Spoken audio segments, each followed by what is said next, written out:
Metro ரயிலின் வரலாறு. நகரங்கள் வளர வளர மக்கள் தொகை அதிகரிக்கத் தொடங்கியது.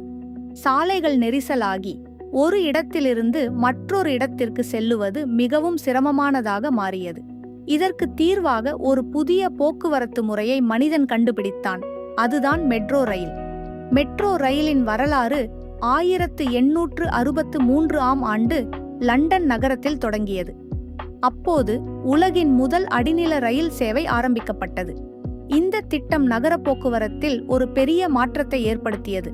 புகை இயந்திரங்களால் இயக்கப்பட்ட அந்த ரயில்கள் பின்னர் மின்சார ரயில்களாக மாறின. காலப்போக்கில் நியூயார்க் சிட்டி, டோக்கியோ, பாரிஸ் போன்ற பெரிய நகரங்களும் மெட்ரோ ரயில் சேவையை தங்கள் நகரங்களில் கொண்டு வந்தன. இந்த நகரங்களில் மெட்ரோ அமைப்பு மக்கள் வாழ்க்கையை எளிதாக்கி நேரத்தை மிச்சப்படுத்த உதவியது. இந்தியாவில் மெட்ரோ ரயிலின் பயணம் கொல்கத்தா நகரத்தில் தொடங்கியது.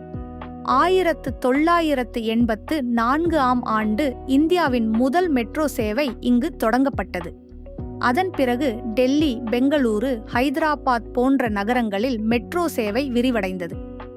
தமிழ்நாட்டில் சென்னை நகரத்தில் மெட்ரோ ரயில் ஒரு முக்கியமான மாற்றத்தை ஏற்படுத்தியது. சென்னை மெட்ரோ நகர போக்குவரத்தை வேகமாகவும் பாதுகாப்பாகவும் மாற்றியது. உயரமான பாலங்கள், மேல் மற்றும் அடிநில பாதைகளில் இயங்கும் இந்த ரயில்கள் தினமும் ஆயிரக்கணக்கான மக்களை சுலபமாக கொண்டு செல்கின்றன. இன்று மெட்ரோ ரயில் என்பது வெறும் போக்குவரத்து சாதனம் அல்ல.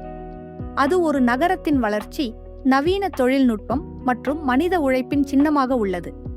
நகர வாழ்க்கையை சீரமைத்து, நேரத்தை சேமித்து, சூழலையும் பாதுகாக்கும் இந்த மெட்ரோ ரயில்கள் எதிர்கால நகரங்களின் இதயமாக தொடர்ந்து இருக்கும்.